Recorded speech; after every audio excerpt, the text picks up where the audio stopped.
आज हम रेगुलर काम में लेने वाले सिंपल चाकू से ही एकदम बारीक सी सब्जियां काटेंगे दोस्तों। तो चलिए काटना शुरू करते हैं सब्जियों को। सब्जी को काटने के लिए हमें सबसे पहले सब्जी के पतले पतले स्लाइस करने हैं इस तरह से। यदि खीरा है तो इसे हमें लंबे लंबे स्लाइस ही करने हैं, गोल स्लाइस नहीं करने हैं। उसके बाद हम इस खीरे के ऊपर तकरीबन 5 बार इस तरह के बारीक से चीरे लगाएंगे और फिर हम चाकू को बारीक सा कट लगाएंगे। तो इस तरह से कट लगाने के लिए हमें चाकू को पहले आगे की तरफ धकेलना है, फिर वापस से पीछे खींचना है।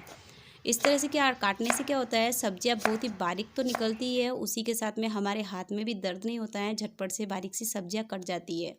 तो ये देखिए एक जैसा साइज हमें इस तरह के चीरे लगाने हैं जिससे कि सब्जी की साइज एकदम सेम रहेगी, छोटी मोटी सब्जियां नहीं कटेगी।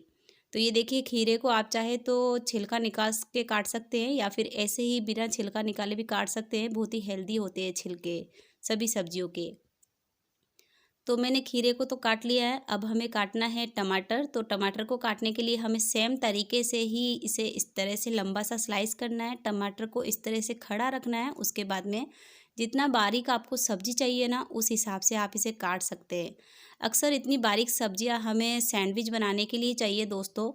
तो देखिए हमें इस तरह से ही, जैसे खीरे में हमने चीरे लगाए थे पतले पतले, तो कभी 5 कभी 6 या फिर 6 से 7 चीरे लगाने पड़ते हैं किसी भी वेजिटेबल से। जितना मोटा हमारा वेजिटेबल्स होगा ना उतने ज़्यादा हमें चीरे लगाने पड़ते हैं।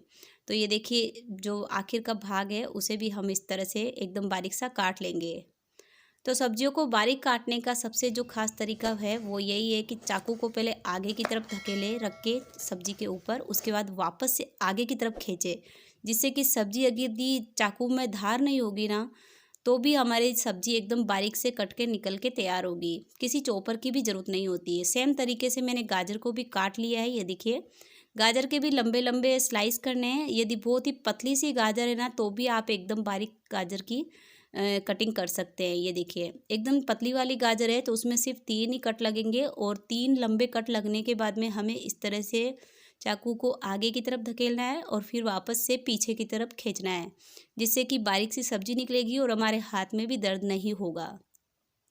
सेम तरीके से पूरी सब्जियां हमें काटनी है। तो यहाँ पे हमें जो सबसे ज़्यादा काम में आती है सब्जी वो है प्याज। तो प्याज को काटने के लिए सबसे पहले छिलका निकाल लीजिए और उसके बाद में इसमें कट लगाइए। सभी सब्जियों को बारीक काटने के लिए हमें सब्जी में जब चीरे लगाते हैं तो पूरा कट नहीं लगाना है, पीछे से हमें थोड़ा सा इसे जोड़े रखना है जिससे कि इसे पकड़ने में सुविधा रहेगी और एकदम बारीक सी सब्जी निकलेगी। ये देखिए रेगुलर काम में आने वाला सबसे ज़्यादा जो सब्जी है हमारा वो है प्याज। तो प्याज को इस तरह से बारीक काटे।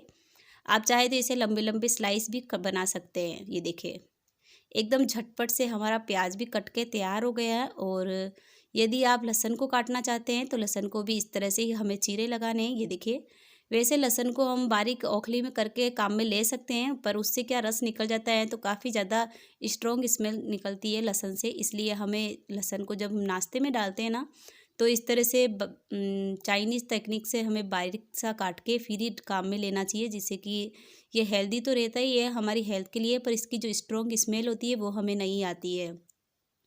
और इन बारीक सब्जियों से मैंने बहुत ही झटपट से नाश्ते बनाए हैं दोस्तों। आप मेरे चैनल को सब्सक्राइब करें और भी नई नई टेक्निक सीखने के लिए। तो चलिए मिलते हैं नेक्स्ट रेसिपी में, तब तक के लिए बाय बाय, थैंक यू।